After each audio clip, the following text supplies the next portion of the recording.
All right. Hi, everyone. My name is Krista Glazier. I use she, her pronouns. I am the Vice President of Family Engagement for the San Ramon Valley Council of PTAs. The San Ramon Valley Council of PTAs offers family engagement and parent education opportunities for families and caregivers at all schools across the San Ramon Valley Unified School District. I want to thank Lisa Gross, who is the president of our Council of PTAs. She's here to help me manage the questions. You can send her a chat in the chat box if you have any tech issues, especially. We are going to ask that you stay muted and send questions via chat to me. So that's Krista Glazier, so that I can ask them of our speaker. We also ask that you can keep your video on if possible. We will be recording our speaker, so we do not intend to record other images. The video will later be featured on our YouTube channel where we have a number of videos.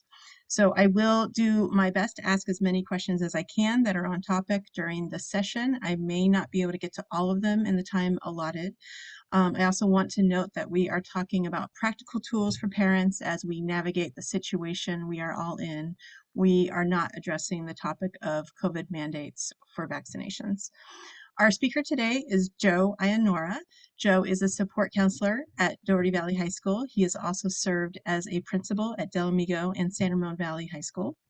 He comes to us with a wealth of experience and a knack for working with families and students to address stress, foster resiliency, and center our students. So without further ado, thank you, Joe, for being here. You're welcome. Hi, everybody. Welcome tonight. So before we jump into this, I want to make sure everybody's got got pen and paper, right? Pen and paper. You're going to need this. One of the things you'll learn about me is I like doing. I like practicing. So writing out action plans. And I'm also a visual kinesthetic learner. So for me, it's real important to be able to write stuff. That act of writing it helps some of that sink in. I'm going to give you just a little background. Obviously, I have some of this up on the screen already. I want to bring your attention to the quote that's there. Like I said, it's been a long time. I've been in education a long time. You can tell maybe by the color of my hair, but there a lot of experience. K-16, and one of the things that I do as a therapist and a counselor and administrator is really, I have moved into the realm of solution focused, right? So what are we going to do today that is going to help us be better tomorrow, right? How do we change our actions? It's really important to listen, to be able to vent, to talk about stuff, but it's also really important to create an action plan around how are we going to be different? How is this going to look different? So we are going to practice some of that. That's why you need the pen and paper. Okay.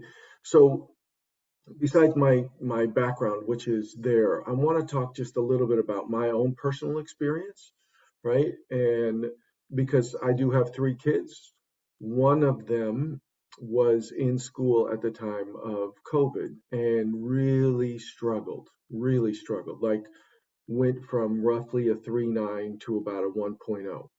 Okay, so I understand how difficult and challenging this can be. Some of the kids I deal with thrive in this environment, right? They love the idea of there's no more bullying, there's no more grade pressure, right? There's no more competing against each other. It's just you. Some kids, though, it was a real disadvantage for them, right? It really struggled. And my son happened to be one of those people.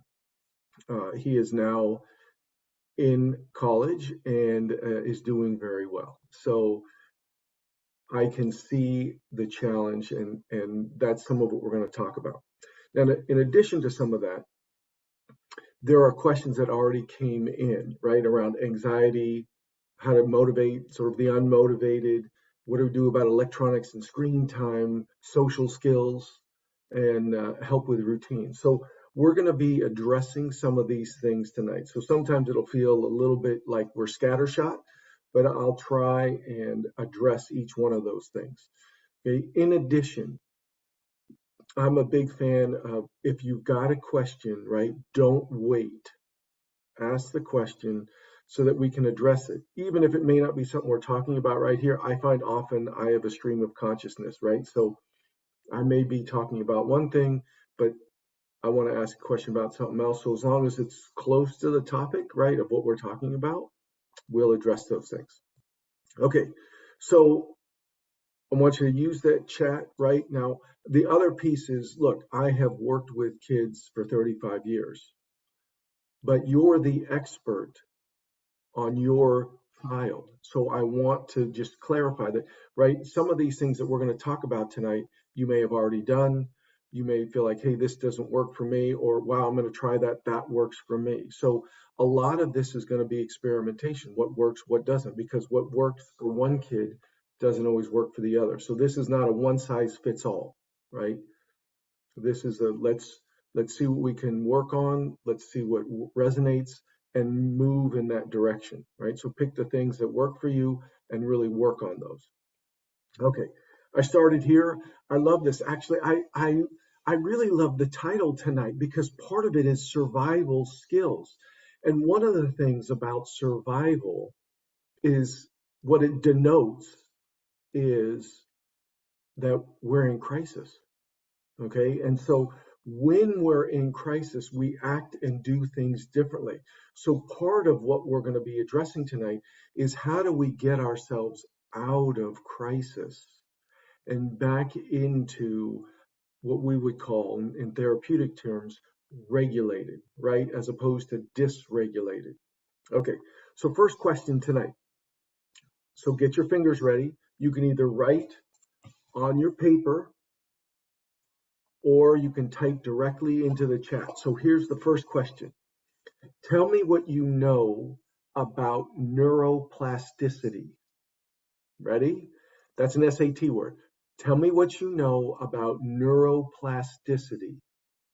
You don't have to Google it. It's okay. Just what do you know? So you can either jot that down or put it in the chat. Here's kind of what I think that has to do with neuroplasticity, right? I can spell it if you want, but neuroplasticity, neuroplasticity, neuroplasticity. So what is it? What is it?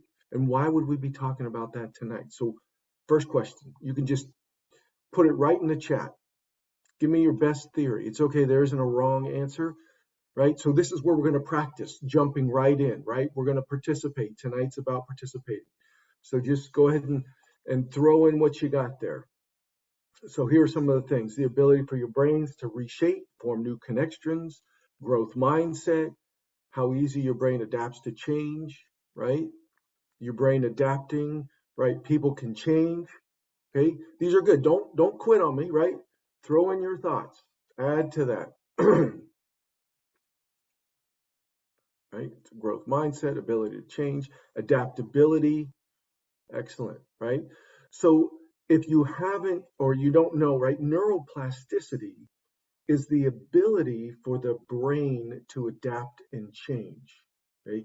And the beautiful part is we can do this. Even at my advanced age, I can do this as well. So we all have the ability, our brain has the ability to adapt and to change, right? So that piece I want us to keep in mind. It's not just about changing, people changing, but it's about our brains actually being able to change, absorb new information, and adapt.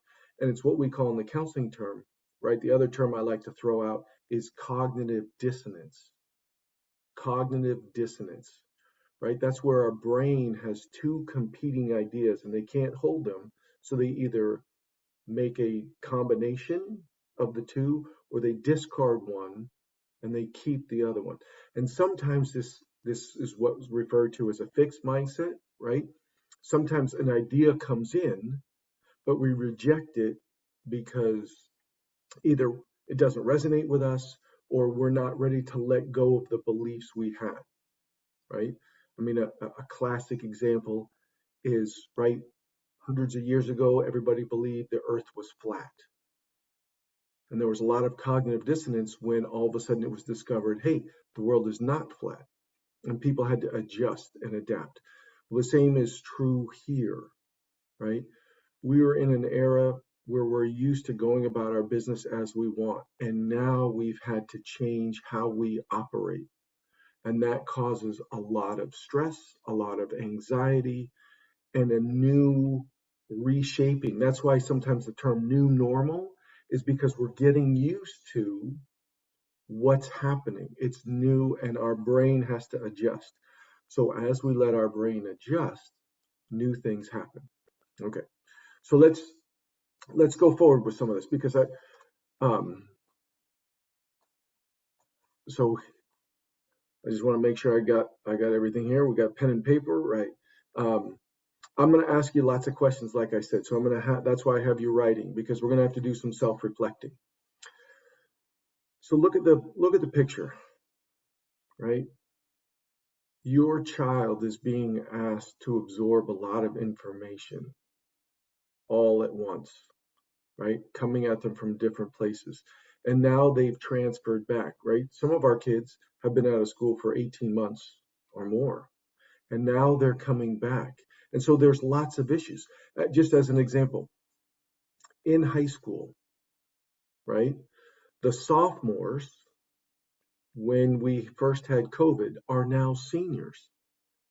And so now their behavior, right? They didn't have anybody to model what type of behavior a junior should have, a senior should have.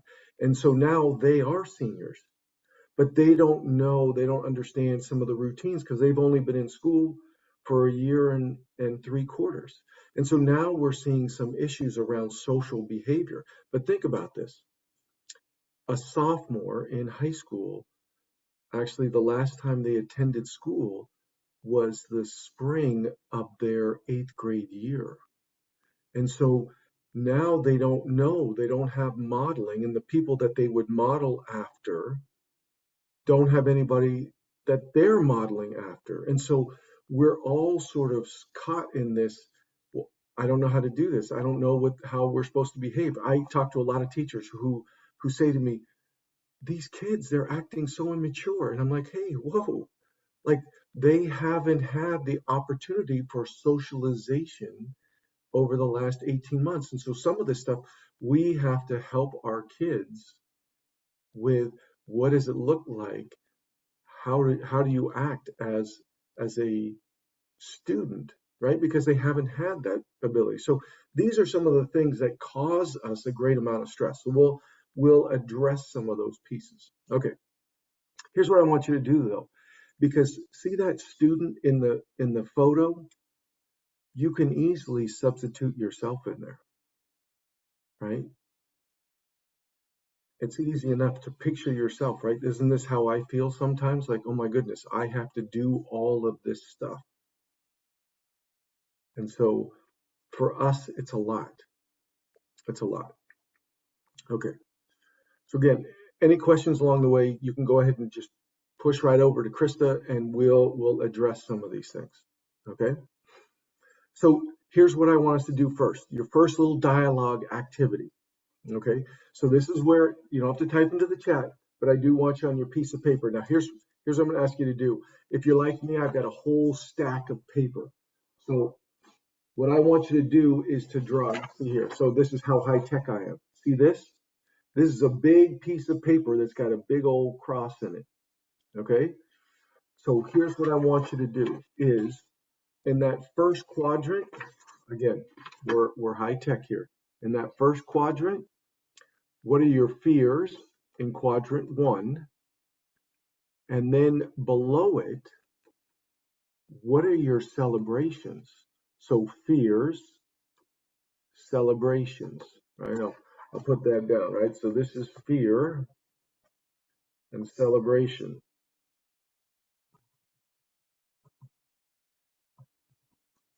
Not that you can read my writing. Fear, celebration, right? So I'll just be quiet. I want you to take a minute. What are your fears or concerns about your kids now being back in school? And what are your celebrations?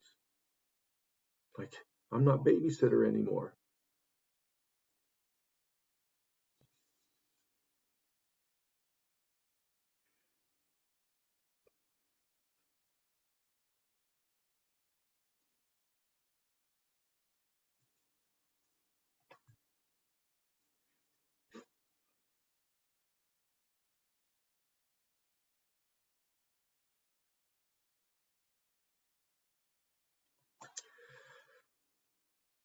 My kids always accuse me, my students always accuse me of not giving them enough time.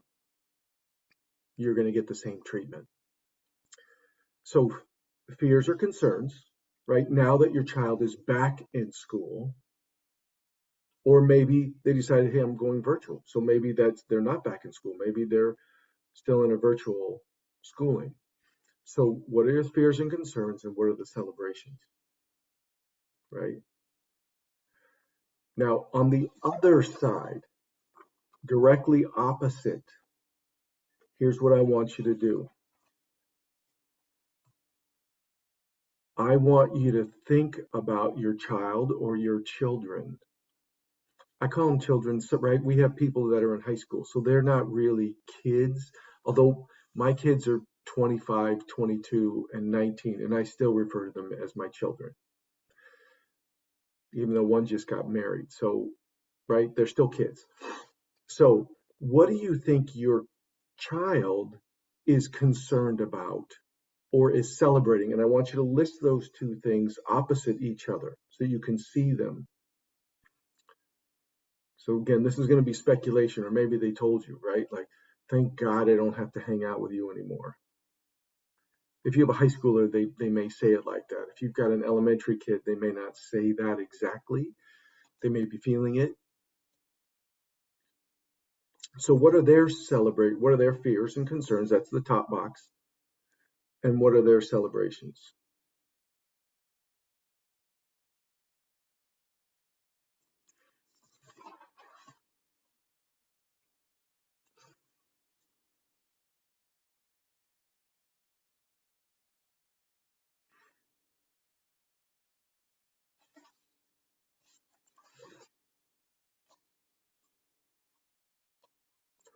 Now, here's why, again, you'll just have to listen as you're scribbling stuff down. Here's what I want you to do. Are there any similarities? For example, you may be worried about learning loss. Your child may be worried about, how am I going to catch up? Or I may be behind, right? So are there similarities? And then are there things that stand out? Like, this is a concern for me, but not a concern for my child. Or this is a concern for my child, I think is a concern for my child, but not really for me.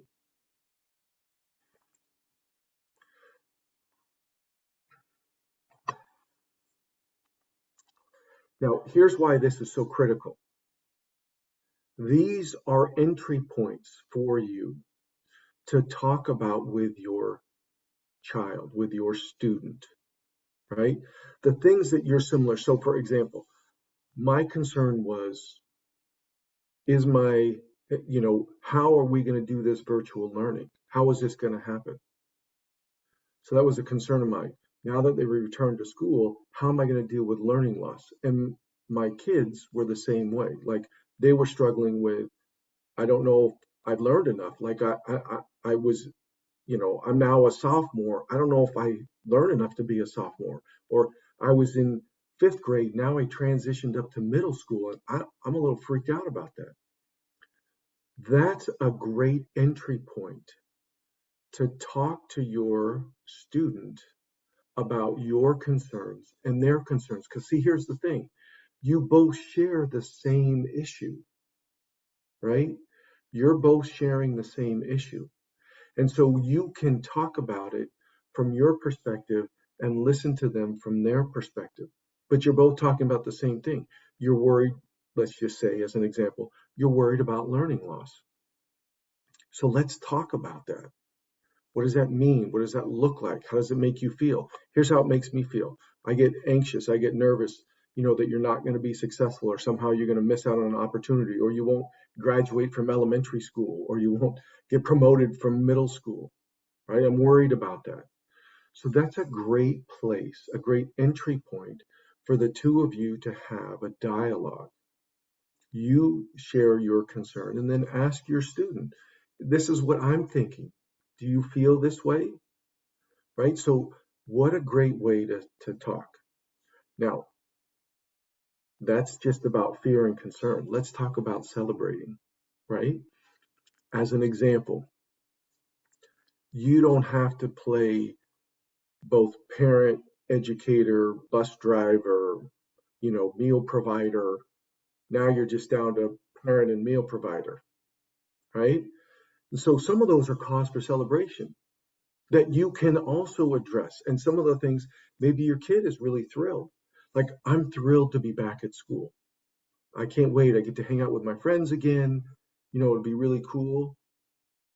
And I'm a little nervous. I'm nervous. How do we interact? Like, I went from elementary to middle school. Well, now we don't have recess anymore. And that's kind of weird. I don't know how to deal with that. So again, these are great entry points. So what I want you to do on that sheet of paper, right, is circle the things. Circle maybe one celebration and one fear and concern that you feel like you could address with your student tomorrow. So what's one issue, fear or concern, and one celebration that you could address with them tomorrow?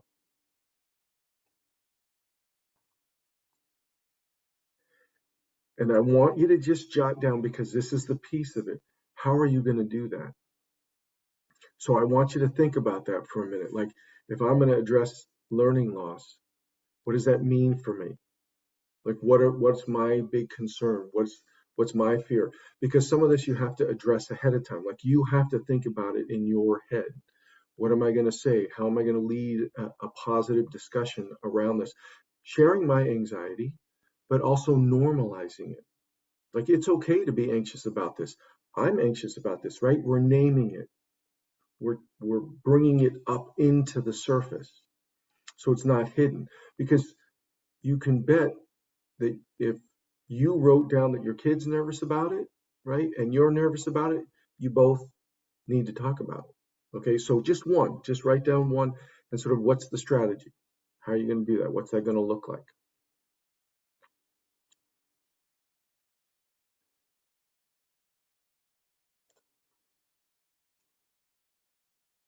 So again, sorry, you guys are going to do a lot of homework. It's what I tell my kids all the time. Hey, this is how it works with me. You're going to have to jot these ideas down, because here's what's going to happen. We're going to end at 8:30, and then you're going to walk away and say, well, that was nice. I don't want that. You're going to have to do some of this work. So that's what I'm saying. Which are the two that you're going to commit to, right? Now, what I love also is, who's going to be your lean-in partner, right? So for example, I may say to Krista, this is what I'm going to do. I'm going to talk to my kid tomorrow about the joy of having my kids back at school. But I need you to text me tomorrow and check in with me. Hey, did you do that? Right? Did you say? So what I want you to do is write down on the piece of paper, who's going to be your lean-in buddy? Who's going to hold you accountable? Right? So right now, with your pen, write down, who is that person? Who's that person that you're gonna text that person tonight, and you're gonna say, look, I'm gonna do something really bold tomorrow with my kids. I need you to check in with me at 8 o'clock at night and ask me, did I do this? Right? So now what this is forcing you to do is some accountability. I prefer it not be a significant other or your partner, because guess what happens? Like, if it's a spouse, you guys can sort of say, oh, you may not hold each other accountable, right? So I prefer it to be somebody outside your household, right? That's gonna hold you accountable to that. Okay, so write that person down. You're gonna text them. This is homework, people. So your first assignment for tonight, you're gonna text somebody tonight and say, this is what I'm gonna do. I'm gonna have this conversation tomorrow. Now, if you don't think you can do it tomorrow, when? When are you gonna do it? Okay, you gotta pick a date and tell them. I always say tomorrow. Okay, how are we doing so far?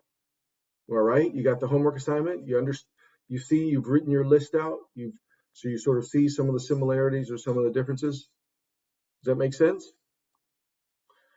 And then it's not just one. You can do this, right, on an ongoing basis. This can be a regular check-in. Okay. All right. Okay, so let's move off of that, right? Because again, this is, you guys, one of the things that this will do for us, your anxiety level, as you bring this stuff out to the open, your anxiety level drops, right? Because you're talking about the things that you're holding inside. Okay, so this is one technique that you can use, right? All right. So let's talk about stressors, right? And triggers. I love this part. Difference between the two, okay? Stressor, right? We all have stress in our life. That it's a good thing. You don't want to get rid of stress. Stress helps us focus, it helps us stay present, it helps us stay on task, right? So stressors are conditions, as it says, that are challenging, right? I got a presentation like tonight, I'm on point, right? I can't space out. So there's a little bit of stress for me because I want to make sure I've got the things that need to be covered. Now, a trigger is something a little different, right? A trigger brings something from the past forward, okay? And it's an unwanted reaction. It's an unwanted reaction, okay? So we have to watch and look at the differences between a stressor and a trigger. So I want to talk about those because they both produce anxiety. So we're just going to look at some of the differences, okay? So a stressor, is everybody kind of understanding that? Stressors and triggers, right? Stressors and triggers. Okay. So stress, again, good thing, right? Our world can't exist without stress. We need that stress. There's good and bad stress, so we need that. Here's the way, and because you can't get rid of it, you need to develop what we call resiliency, right? The more resilient we are, the better we're able to deal with stressful situations. Okay, so there are a few things that we can do that are super simple, right? There are 4 things we have total control over. Total, we do, that help with stress. That is, help manage stress, right? You can't get rid of it, but how do we manage it? Sometimes people refer to this as resiliency, grit, right? Fortitude. Okay, so here are some of the things you can do. And you may have had your mom, right? My mom used to say this to me all the time. Hey, get a good night's sleep, things will look different, right? So sleep, a big thing. Not enough sleep means your brain isn't functioning fully. Okay? Doesn't help, it helps lower your resistance. Hydration, okay? So hydrate, right? Our body's a machine. Just like a car needs oil, we need water to help us hydrate. Okay, so as an example, right, if you're 200 pounds, I'm supposed to drink 100 ounces of water a day. Now, do I do that every day? No. Do I try to do it? Yes. Okay, so try to get enough water. The third thing, exercise. Even just 20 minutes. Now, I used to tell students all the time because we would be on Zoom all the time. And I would say, look, get up, take a 5-minute break. If you have stairs in your house, go up and down the stairs 10 times. Take a walk outside. Or, and I know it's a little cool right now, I would tell parents, go on a walk, right? Because your kids need to see you doing this as well, right? 20 minutes. A lot of times I would tell families before dinner or after dinner, take a walk around the block, right? Together. You don't have to talk about anything, but just take a walk, right?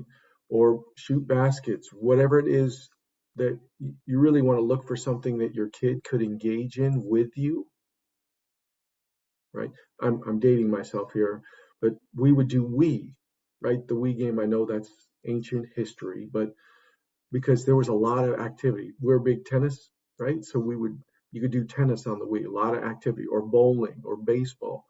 So some fun things like that. And then the third thing is diet. Now, I don't mean you need to lose weight or gain weight, but diet as in what goes in your mouth, right? A lot of us, and look, I'm in the high school right now. So here's what I see kids in the morning. They get up, they have a Starbucks. Then for lunch, they have a bag of chips and a piece of pizza. And then at night, thankfully, somebody at home typically cooks a healthy meal. But for 8 or 9 hours, all they've had is sugar and carbohydrate, right? And caffeine. That doesn't bode well for a brain that needs nourishment, right? A body that needs nourishment. So some of this is balancing that. How do we help them balance that, right? And again, some of this is modeling. So let me just go on a tangent, right? We talk about the unintended consequences, the messages we send. So for example, and I'm not knocking coffee, just bear with me. But if the message is, let's say, for example, every morning you get up and the first thing you do is go right to the coffee maker and make yourself a cup of coffee and say, don't talk to me until I've at least had 1 or 2 cups. Then you can approach me, right? What's the message that you're sending to your student? Unintentionally, right? I know it's not intentional, but the message you're sending is, I can't do anything until I get this substance in me, right? And so sometimes we need to be careful about the messages that we send to our students. Another example that can be a little sensitive, but I'm going to bring it up anyway. Like right now, we have a mask mandate, and sometimes we can unintentionally, oh, I hate wearing this. It's bothersome, which it is for me. I mean, look, I got a beard and a mustache. Sometimes I put that mask on. I'm like, oh, it's driving me nuts. But I try to be very mindful of what I say to my students, both the ones I have in school and my own, because this is something that needs to be done now. Whether I like it or not is of no consequence. It has to be done. So part of it is, what's the message we're sending? There are plenty of other examples, but I think you get the point, right? So it's just a little tangent on that. So that can help us manage stress. We're not talking about getting rid of stress. This is something we can do to manage stress. Okay, so we're talking about stressors. We're going to talk about triggers next, right? Because triggers are the things that really set us off. Just a quick commercial break. I want you to read this, obviously. And this is a parent, right? We need to work on management of our stress, our anxiety. Otherwise, it causes other things that we're forced to do. Okay? So part of this is, how do we treat ourselves better, nicer, gentler? Okay? All right. So let's talk about triggering. Okay? And we're going to talk about fight, flight, or freeze, because this happens all the time. So I'm going to give you an example. When I was a kid, so growing up in my family, there were 5 children, right? 2 parents, 5 children. I had 4 sisters. My dad was a big man. He was about 6'4", 250. When he would yell, which would happen, he's Italian, he would yell, I would scatter, right? I would take off. When he would yell, I'd vanish, because that was my response, right? I had a flight response. However, one of my other siblings had a fight response. So she would yell back. Now that would freak me out, right? Because here's a big guy, and now she's yelling back. So here's what I want you to think about. And I'm going to put up a different slide. So again, this is on your piece of paper, or new piece of paper. I got a whole pile of scrap paper. So on a new piece of paper, or on off to the side or whatever, when you get triggered, that is when this event happens, maybe your kid didn't eat his lunch and you come home and you find it in his backpack. Ah, or someone yells at you at work, or someone insults you. What's your reaction? What's your go-to reaction? Now, if you're not sure and you've got a partner in the room, you can ask them, when I get triggered, when I freak out, what do I do? Am I a fighter? Do I fly or do I freeze? Right? So here's the example. This is what happens. So if you're not quite sure, like, am I a fight, flight, or freeze? These are some of the definitions. These are some of the things that happen. Okay. So now I'm going to go back. I'm going to go back and I'm going to ask you to do something. So here, I want you to jot down on your piece of paper, what's your primary response? Fight, flight, or freeze? So just jot that down. Put you or me, right? What's my typical reaction? Am I fight, flight, or freeze?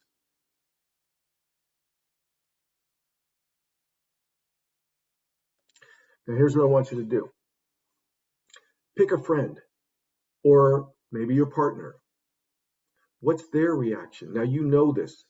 When you trigger your friend, what do they do? Or your partner, spouse, what do they do? Are they fight, flight, or freeze? How do they react? When they get triggered, right? When you see this reaction, what happens to them? So that one's your partner. Could be a good friend. Here's what I see, right? What do they do? And the last one is the critical one. Now, if you're like me, you got 3 kids. Pick one. Pick one kid. What's their reaction? How do they react when they're triggered? So you're upset, you come home, maybe not intentional, but you yell at your kid for something. What do? Fight, flight, or freeze?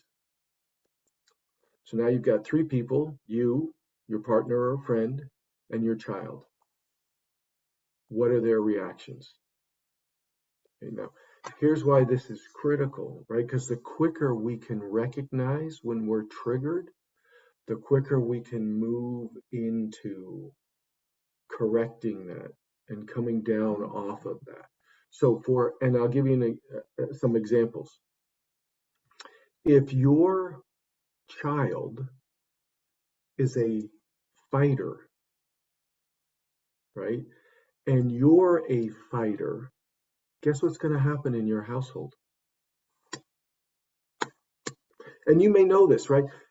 Like I said, I have 3 kids. Some of them are fighters. And so when we go back and forth, all of a sudden, I'm like, wait a second, why are we fighting over a piece of toast? You know, how it's supposed to be cooked. Okay, because we're triggered. So the quicker you can recognize how you react and how your child reacts, the quicker you recognize that, the quicker you can come down off of that and say, oh, I got to take a time out, right? Or another example, your flight and your partner is fight, or your friend is fight. Guess what's going to happen? You guys are going to be doing this, right? Because one person is going to be running away and the other person is going to be pursuing. Okay? So again, or if you're both flight, you're not going to talk, right? You guys are going to separate and then none of this is going to come out. So part of this is just, and again, tonight's piece is about raising awareness, right? These are some tips, some skills. So when you recognize that in yourself and in your child, the quicker you can recognize it, the easier it is to come down off of that. And you can say, hey, look, I'm sorry. You know, I see this has upset you. Okay, can we start again? Can I start over? Can we take a little time out? And then can I come back and talk to you about this? Because I kind of messed that one up. So let me back up and approach it a little differently. Okay, so again, part of this is recognizing the incident, recognizing the trigger, and then backing up off it and trying to approach it so that it's not a triggering event, right? So it's a stressor instead of a trigger. So you can help them deal with some of their emotional management. Okay, so this one's a real important one, especially, right?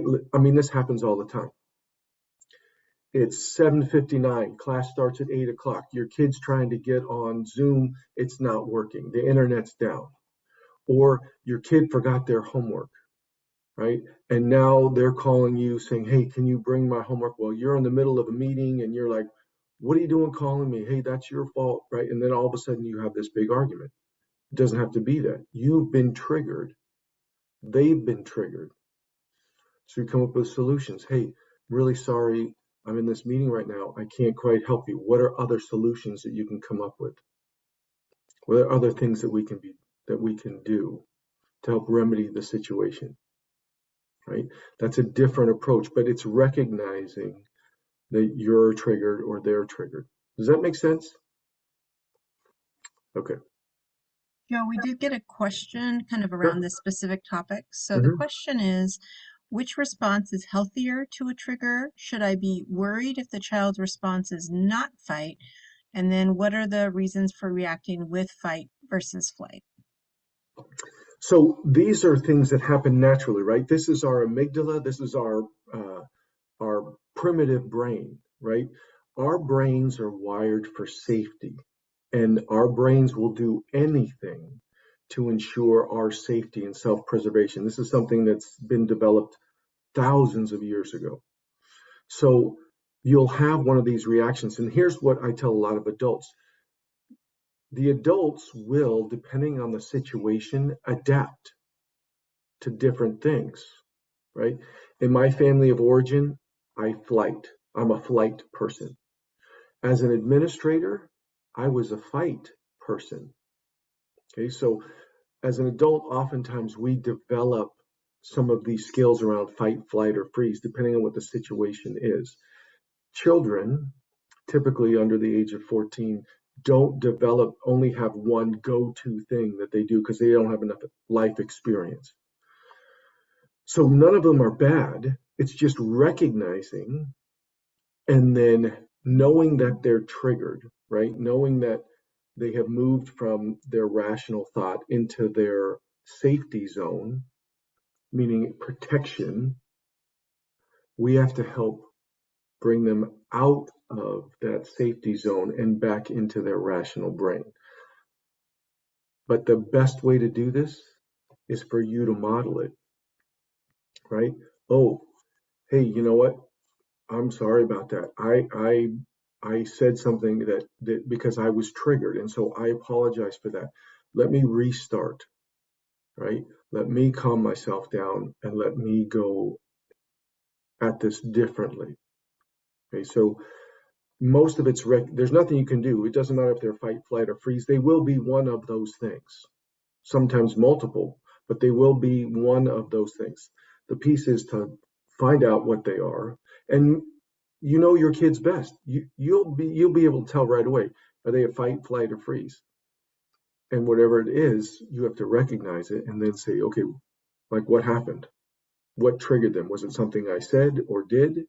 Was it an external situation, something that happened, the technology wasn't working and they got frustrated? Was it they forgot their homework?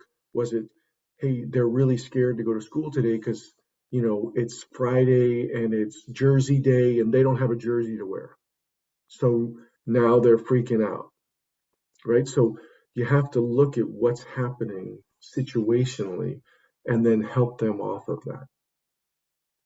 I hope that answered the question. Okay, good. Okay, so here's your second assignment for the night, right?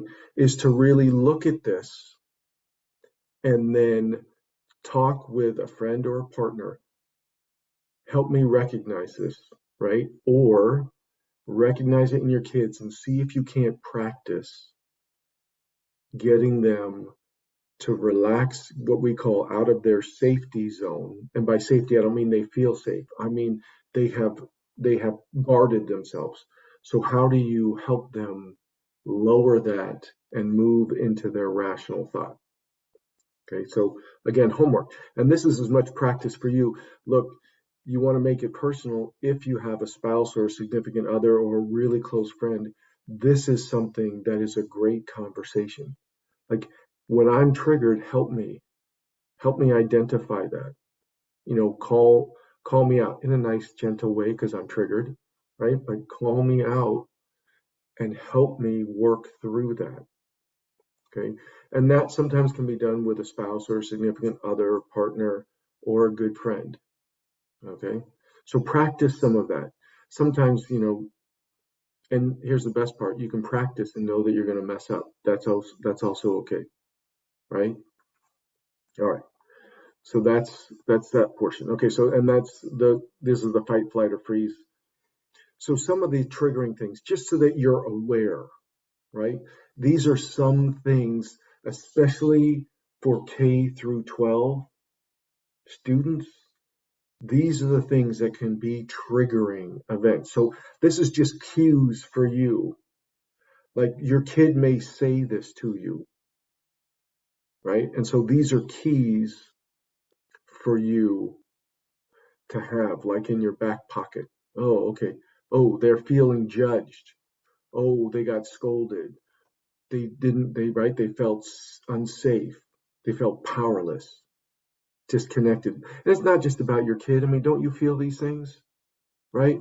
Sometimes you go to work, right? And your boss is saying, hey, do this, and you're powerless. Like, all right, I guess I got to do this. I don't want to do it, but I got to do it, right? This happens oftentimes around chores at home, right? Time to take out the garbage. Don't want to take out the garbage, right? Feeling trapped. Okay, so again, these are just pieces for you to be aware of that can help with some of those. I'll send the slides to you. I print this out. I have it, for me, because it helps me with some of the words, help me recognize when my kids say those things. Then all of a sudden I go, oh, I got it.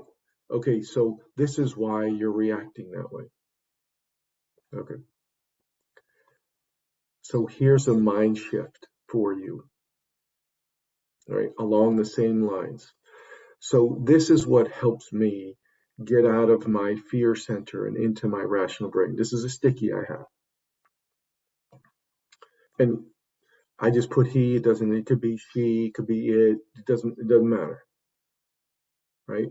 But when I say this to myself, and look, I've taught for 35 years, so this happens a lot, right?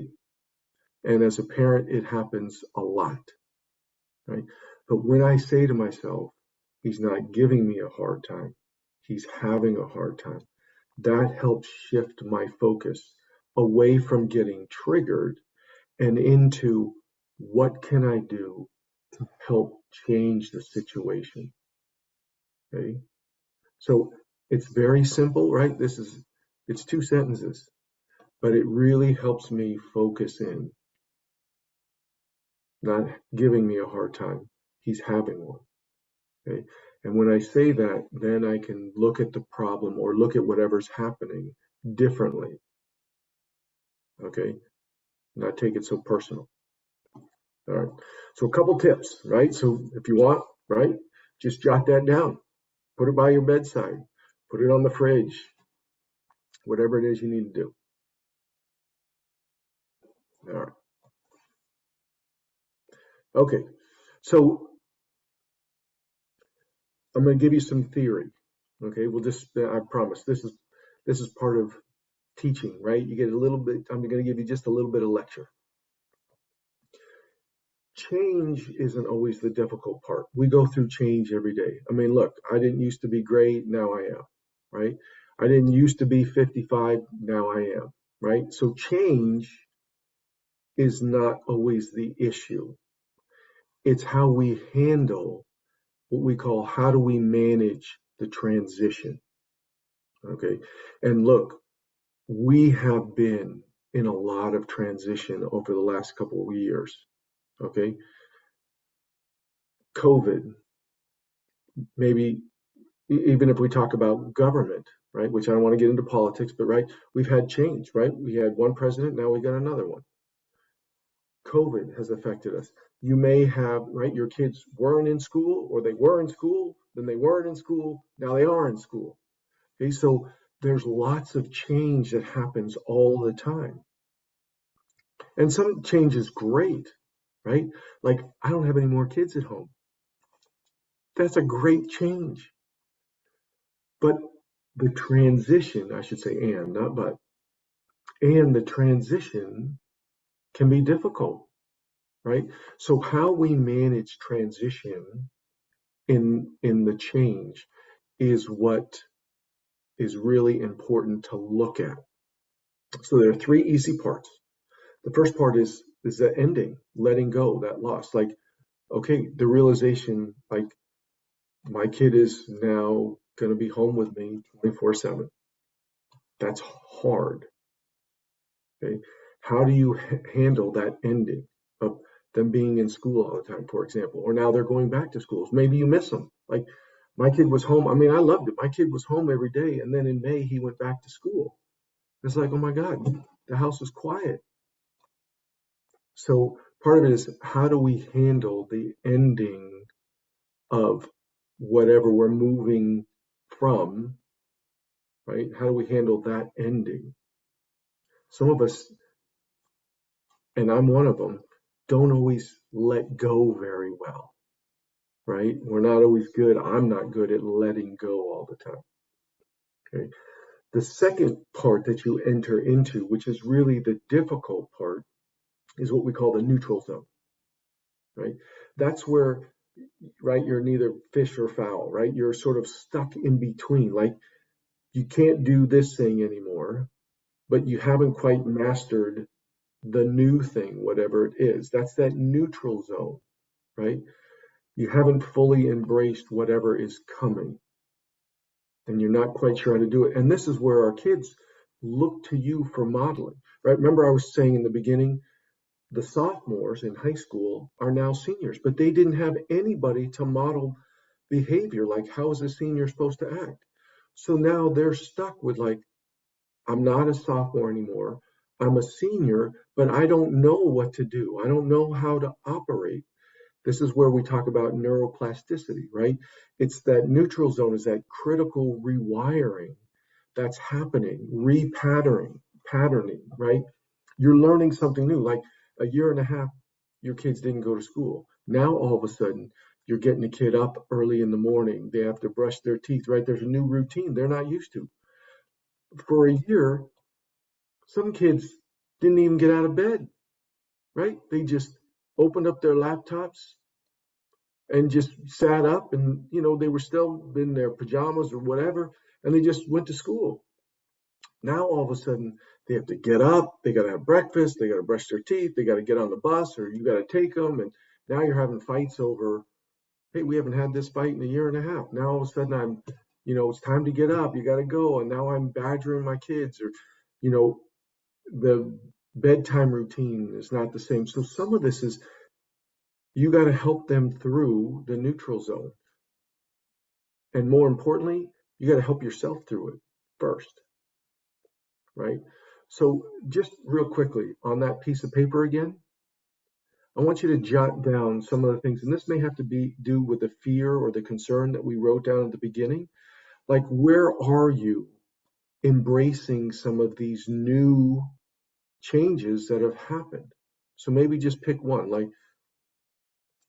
whatever it may be. My kids are now back into school, and we don't have a routine yet, and that's frustrating. That's that neutral zone. I haven't fully embraced the new way, and I haven't let go of the old stuff. So maybe just, what can I do to move through that neutral zone?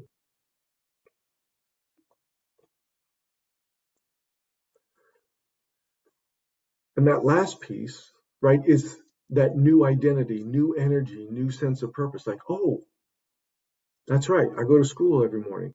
I got to get up. I got to brush my teeth. I got to take a shower. I got to come downstairs, or I got to go to the kitchen, get something to eat. I got to greet my parents, you know, whatever it is, or I have to go to school and I'm going to be with my friends. And, how am I going to address that? So it's that new identity. And a lot of our students are struggling with that right now.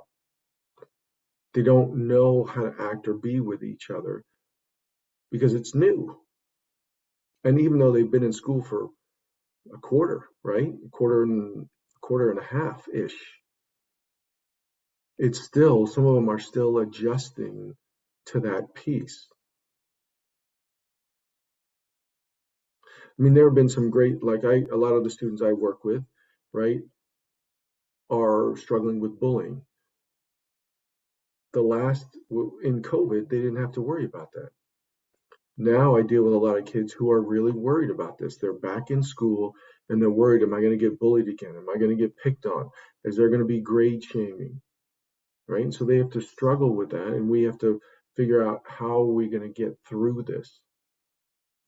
Right? So that happens for a lot of our kids. Okay, so that's just a little bit of lecture. Yeah, and this is to sort of help. Some of us are really methodical, so this is the methodical pieces. We are in a time of transition, right? That's that new normal, and we haven't quite, like, we're not totally back to the old way of doing things. We've sort of got this hybrid. We have to wear masks. We don't have to wear masks. We have a group of kids that we hang out with, or we don't. So there's a lot of confusion.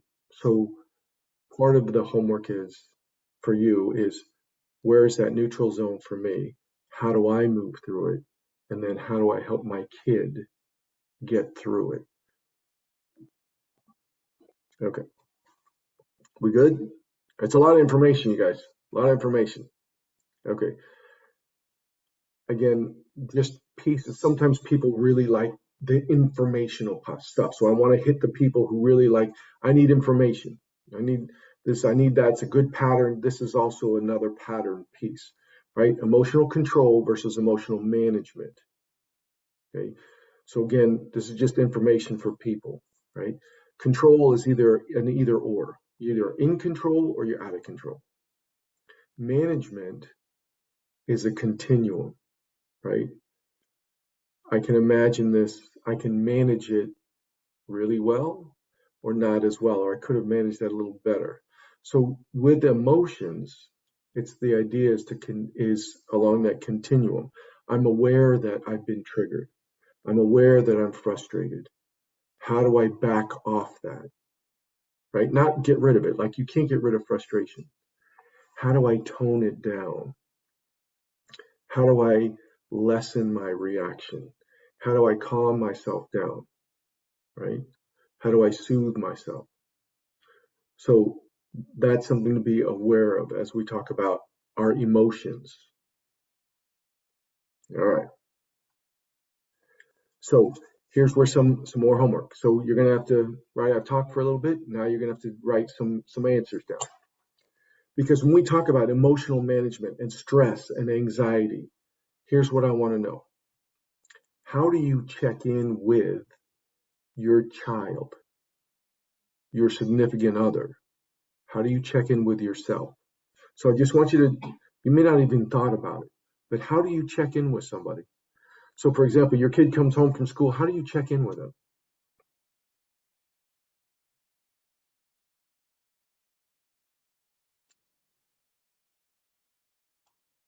So that's the first one. Second one, how do you check in with a significant other, a partner, a close friend?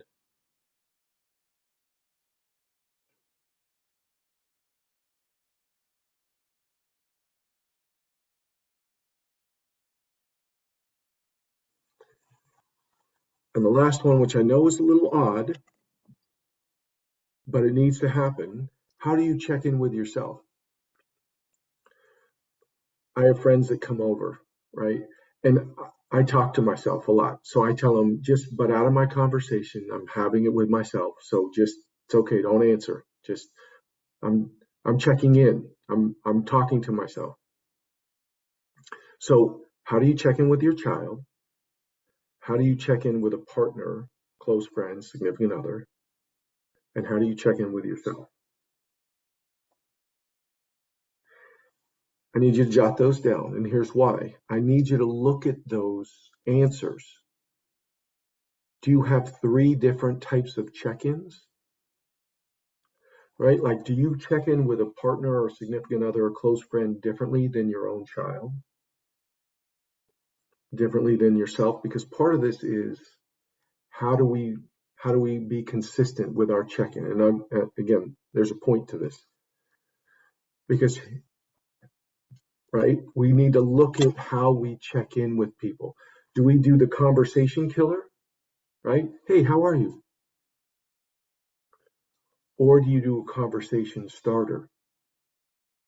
Hey, what made you smile today? What was different today than yesterday? Those are starters, right? The killers, and you know this if you've got teenagers, right? As I said, I use my sons as an example, right? Mostly they grunted, mostly. But when you ask a conversation starter for a check-in, it forces dialogue. And if nothing else, even though my kids would grunt, if nothing else, I could see the gear turning. They may not, right? Teenagers, what made you smile? Nothing. Really? Say more about that, right? So some of this is pulling it out versus, and you know this, how are you? Fine. That's all you're going to get. So when you check in, the conversation can help lead to what's happening with them emotionally. Where are they? And how can you help move them to a different place? Right. So this is a real important piece. So again, more homework for you. Right. Third assignment, practice a conversation starter with your child. Now, if you're not sure what's a conversation starter, what could I ask? Ask a friend, ask a neighbor, right? I just put what made you smile. I mean, there's a million things that you could ask that are different than how are you? And if you're not sure what to do, practice with significant other, a close friend, right? Because I would bet a lot of times with your significant other, partner, or close friend, you ask a conversation starter, not a killer. And so if you're doing that with your kid, you need to change, right? It's helpful to change gears and ask that starter, okay? Because then it leads to more productive conversation. Okay. All right.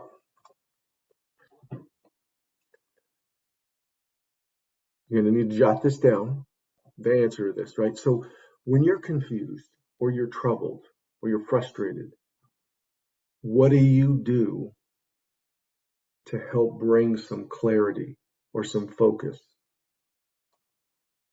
Right? So when you don't understand something or you're frustrated or troubled, what do you do to help clarify that?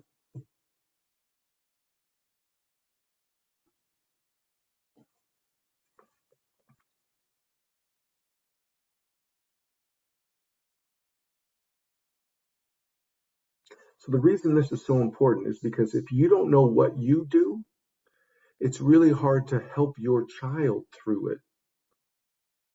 You have to know the things that you do so that you can help them, model for them what you do to help bring clarity, to bring focus, right? To re-energize yourself.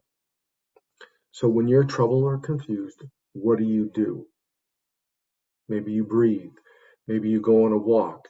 Maybe you Google something so I can get the right information. Whatever it is, maybe you talk to somebody. So what are the things that you do? I just want you to list that out. Because here's the second part.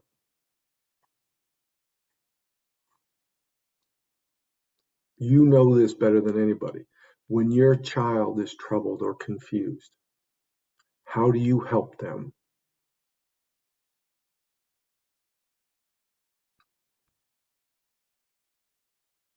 So if you're not sure, that's okay, right? Some of us don't even think in this mode. So I know I'm taxing your brain, at this time of night. But how do you help your kid? Right? So some of this is, if you don't know what you do or can't spell it out, it's going to be tougher for you to help your child through this because you're not really sure what to do. So part of it is, what do I do? What works for me? Then you can recognize, oh, my kid is struggling with whatever it is they're confused about. And then you can have that dialogue. So how do you help your child or your children with gaining clarity, gaining focus, re-energizing?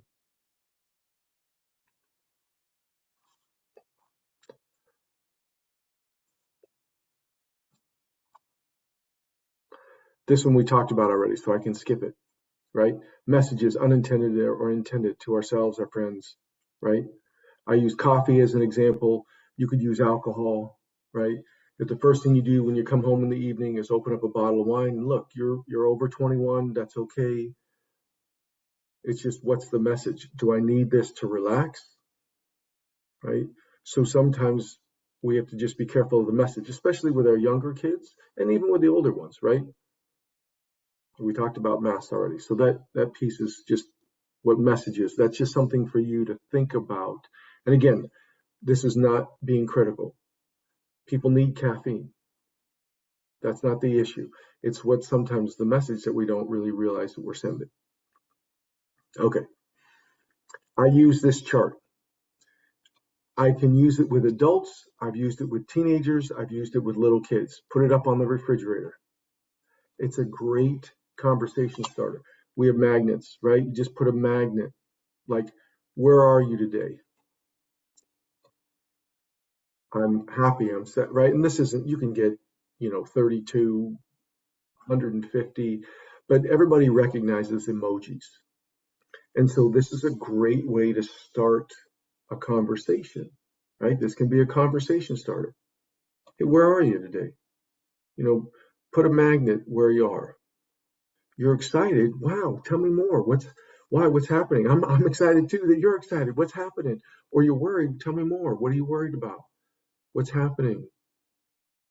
I'm scared. Whatever it is, I'm surprised. Okay.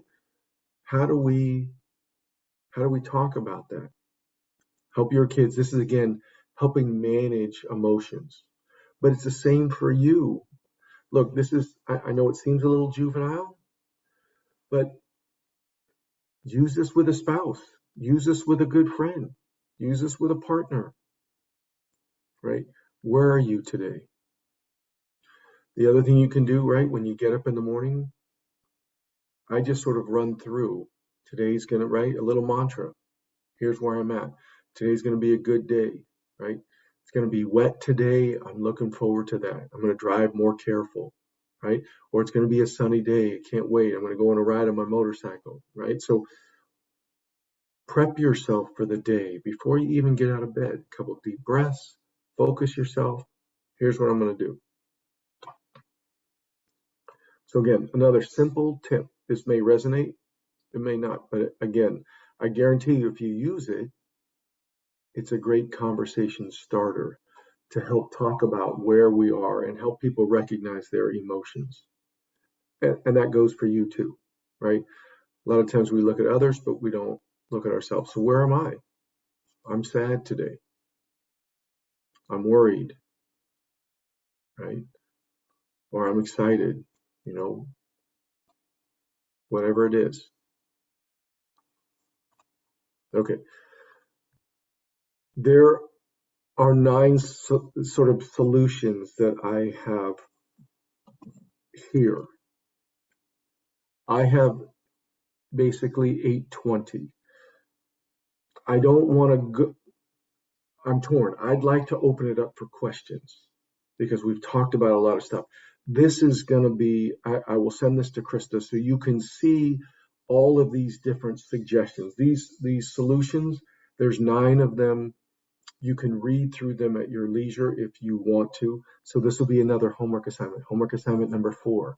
If you want, and you want to do more research on this, when I send it to Krista, she'll post it, then you can go. So jot yourself a little note.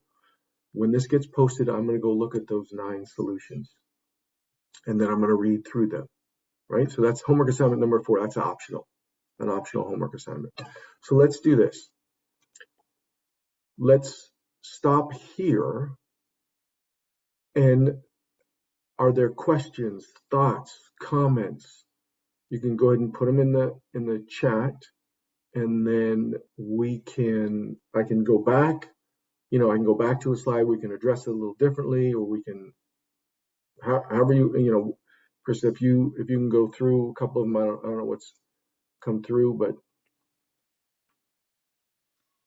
Yeah, so I've asked the questions that have come through the chat. So if you do have questions right now for Joe, you can send them through the chat. You can send them to me directly. That's listed as Krista Glazier. And so why don't I give everyone just a little bit if there are questions that are coming in, and if not, we did have some questions come in through the beginning session, the registration. So I'm happy to go back to those as well. right. Or if you have questions about your homework, I'm always happy to answer questions about homework because you got 4 assignments tonight.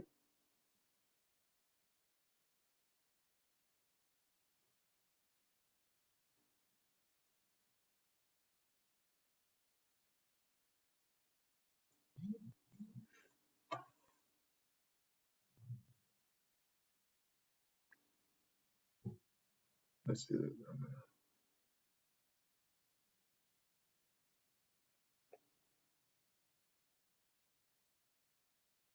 There's so much information. There aren't any questions. Just too much.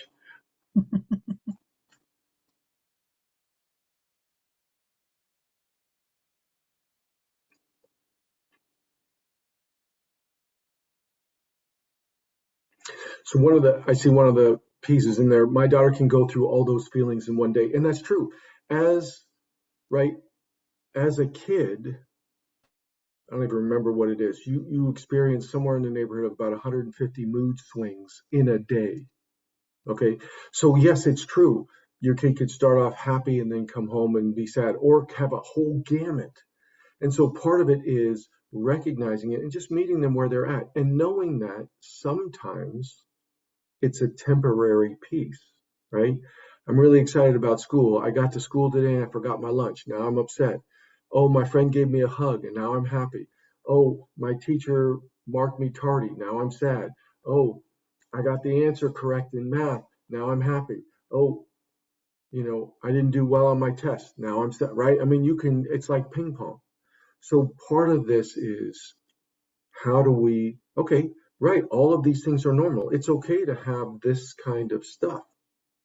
That's normal. And most teenagers, not just teenagers, K-12 experience those ranges of emotion. So sometimes and because you're not following your kid around, sometimes it's just a conversation starter in the morning to help stabilize, right? Hey, I'm feeling scared. Well, let's just take 5 minutes. What is it?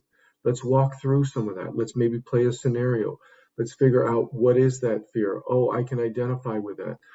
Let's talk about some of that. So sometimes you can help shift their mood before they even walk out the door.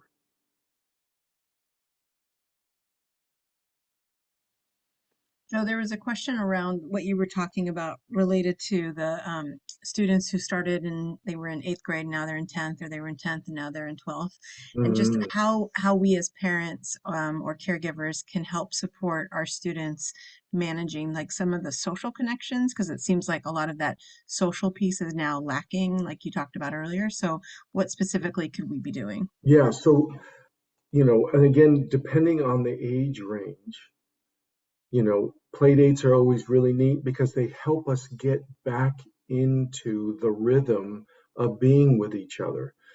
Part of it is, right, the lack of socialization for at least for 18 months in terms of the school year.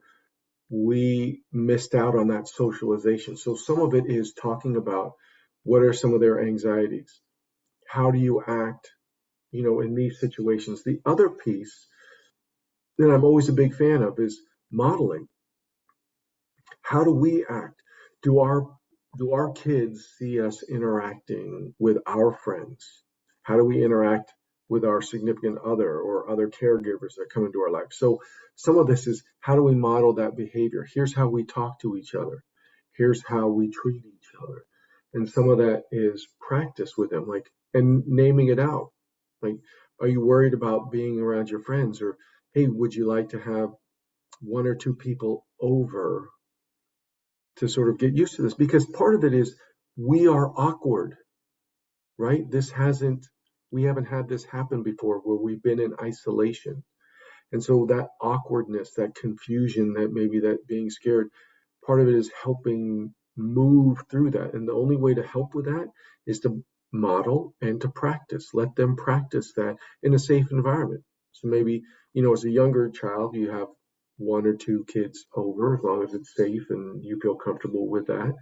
And you can help guide the play for the little kids, younger kids. You can help them practice that. How do we use our manners? How do we use our words? How do we, help share with each other? For middle school and high school, a little tougher, right? Because they don't want you around, and so they definitely don't want you guiding their conversation or listening in or giving any advice. But part of it is talking about, hey, how do you handle now this social situation? Like, you're a senior now. Does it feel awkward to you? Like, you didn't have the seniors to model what, so how do you handle that, right? So part of it is giving them space to have that conversation with you around, I don't really know. I haven't thought, I think about it back here, but now it's brought up to the forefront. You're helping them bring up their confusion and then create solutions. Gosh, I am kind of nervous about this, but this is, I think, what I can do. Or this is how my friends and I handle that. Or this is what we're doing, right? Like, we meet at the same spot every day for lunch, and that seems to really be helping. So some of it is allowing them to voice their confusion and then bring it forward to create solutions that will work for them. Right? Because you're not in that social, maybe you went back to work and you're experiencing the same awkwardness. Like, I haven't been in an office in a year. It's kind of weird now. All of a sudden, I got all these people around me and they're asking questions. And so some of it is, how do I handle that? Right? So you can share some of your experience with them. It's not necessarily advice giving. It's identifying with the emotion. Yeah, I get it. I get what it's like to be confused. So let's brainstorm. What are things that can be done to help with some of that awkwardness? What do you think would work? Well, I don't really know. Okay, well, I've got some thoughts. Would you like to hear those? Yeah, let's bounce ideas off each other. Again, it's always a great conversation piece. I think that's the biggest message is as you bring that stuff forward into the light, it becomes less confusing and more solid. And then you're able to move through that transition. What's your advice around screen time, specifically around the fact that our students really were in front of the screen a great deal over the last year and a half, and now that adjustment, especially with gaming and other opportunities that they have in front of the screen? Yeah, yeah, right. Because our kids' life, so my son's a big gamer. One of my sons is a big gamer. And he was at school, virtually all day and then would game. So he was on the screen a lot. So part of it is finding that balance and having that conversation. If your child's, old enough to be able to have that conversation, like, okay, look, now we're at school. And so there are certain things that have to happen. Certainly you need your screen to be able to connect with the outside world, particularly middle school and high school. Use that as a primary tool of communication. And so that's important. but it's also important that they're balancing between work or reading or activity and not just on the screen, because this is a pattern or a habit they've gotten into, right? They've had a whole year or more of practice just sort of sitting doing screen. And so now we have to this is what we're talking about, that neutral zone, repatterning, reconditioning. This is what we talk when we talk about neuroplasticity, right? The brain can change. And so we have to help the brain create the neural pathways where it's not just screen time. And so sometimes that's limiting the screen. Sometimes it's okay, let's talk about your screen time. Here's what we think you ought to get. Here's what you think. What can we do? How are we gonna find a healthy approach where you're not triggering each other, you're not fighting all the time about, okay, I'm just gonna turn off the internet at 6 o'clock, or no, give me your phone, you can't have it. So some of it is figuring that pieces out. When can we have timeouts from electronics and then do something else, whether it's family game night or you're having a conversation or you're whatever it is. Yeah, good question. Thanks, Joe. Well, it looks like it is 8:30, so I want to be respectful of everyone's time. I really appreciate you taking the time to go over all this. I received a number of messages through chat of people just being really receptive to everything you were saying and thankful. And like Joe said, I will be sending out the link to the slides as well as to when we have the recording up on YouTube. And I just want to thank Joe again for taking the time to do this and for addressing so many specific issues. I think I learned a lot. I've got my notes here as well, so I'll take a stab at those later today. And Homework, your homework. got my homework. So we really appreciate it, Joe. Thank you so much. Absolutely. And thank you everyone for being here. Yep. Thank you guys. Have a good night.